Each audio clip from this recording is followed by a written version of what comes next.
நாடாளுமன்ற நிகழ்வுகளை சுமூகமாக நடத்த கூட்டணி கட்சிகளை கொண்ட ஒருங்கிணைப்பு குழு ஒன்றை ஏற்படுத்த பாஜக திட்டமிட்டிருப்பதாக தகவல் வெளியாகியுள்ளது. மத்தியில் கூட்டணி அரசு அமைந்திருக்கும் நிலையில் நாடாளுமன்ற அலுவல்களை சிக்கலின்றி சுமூகமாக நடத்த கூட்டணி கட்சிகளின் கொறடாக்கள் அடங்கிய அதிகாரப்பூர்வமற்ற ஒருங்கிணைப்பு குழுவை அமைக்க பாஜக திட்டமிட்டுள்ளதாக தகவல் வெளியாகியுள்ளது.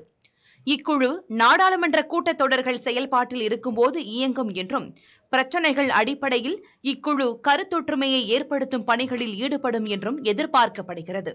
எனினும் முந்தைய கூட்டணி ஆட்சி காலங்களைப் போல் தோழமை கட்சி தலைவர்கள் அடங்கிய ஒருங்கிணைப்பு குழுவை அமைப்பது குறித்து பாஜக இதுவரை முடிவெடுக்கவில்லை என்றும் தகவல்கள் வெளியாகியுள்ளன.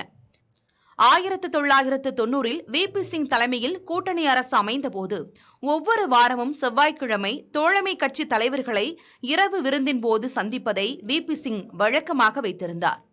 1996-98இல் 13 கட்சிகள் அடங்கிய ஐக்கிய முன்னணி ஆட்சி அமைந்தபோது சந்திரபாபு நாயுடுவை அமைப்பாளராக கொண்ட குழு கூட்டணியை வழிநடத்தியது.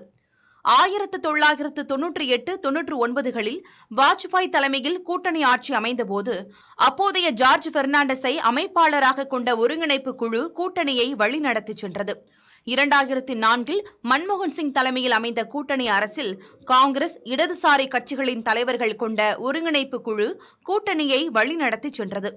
2009இல் மன்மோகன் சிங்கின் இரண்டாம் ஆட்சி காலத்திலும் ஒருங்கிணைப்பு குழு அமைந்தாலும் அது செயல்படாத நிலையே இருந்தது.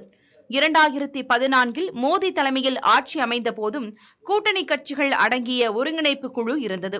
ஆனால் இக்குழு ஓரிரு முறைகள் மட்டுமே கூடிய நிலையில் பெரும்பாலும் செயல்பாடுகள் இன்றியே இருந்தது.